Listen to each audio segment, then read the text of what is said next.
আজ সকালে চুল কাটার পরে বাসায় ফিরতেছি, হঠাৎ কোন হারামি যেন একটা ধাক্কা মারলো।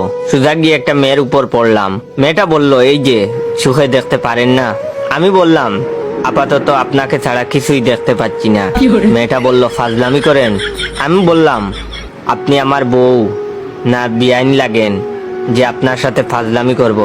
মেয়েটা বলল, স্টুপিড একটা। আমি বললাম, আমার মাও তাই বলে। মেয়েটা বলল, অমন হা করে কি দেখছেন? আমি বললাম, দেখছি না, ভাবছি। মেয়েটা বলল, মানে? আমি বললাম, ভাবছি যে আপনি যখন ছোট ছিলেন নিশ্চয়ই হাফ প্যান্ট পরতেন, তখন দেখতে অনেক সুন্দর লাগতো মনে হয়। মেয়েটা বলল, সি, অসভ্য কোথাকার। আমি বললাম, আমার বান্ধবীরাও তাই বলে। মেয়েটা বলল, উফ, বিরক্তিকর।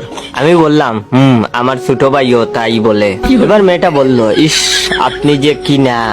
আমি বললাম, কি? মেয়েটা বলল, হারামি একটা। আমি বললাম, আমার বন্ধুরাও তাই বলে।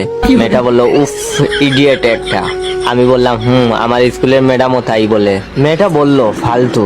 আমি বললাম, জানি তো, অনেকেই বলে। মেয়েটা বলল, আপনাকে এসব কথা যে বলি আপনার গায়ে লাগে না? আমি বললাম, না, শুনতে শুনতে অভ্যাস হয়ে গেছে। মেয়েটা বলল, ইস, আচ্ছা, আপনাকে মানুষ বলেনি এমন কোনো কথা আছে? আমি বললাম, হ্যাঁ আছে তো।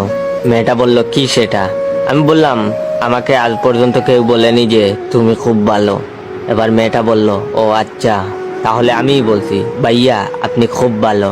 কথাটা বলার সাথে সাথে মেয়েটার গালে তাস কইরা একটা থাপ্পড় মারলাম আর বললাম, হারামজাদি, আমি যদি ভালো ছেলেই হয়ে থাকি তাহলে হুদাই এতক্ষণ বকা দিলি কেন? মেয়েটা আর কিছু বলল না, চুপচাপ বেক্কেলের মতো দাঁড়িয়ে বেহুশ হয়ে গেল। তখন আমি তার পার্সটা চেক করলাম। চেক করে দেখি অনেক টাকা। যেহেতু মেয়েটা আমাকে বাইয়া বলেছে, তাহলে ওর পার্সেও আমার হক আছে।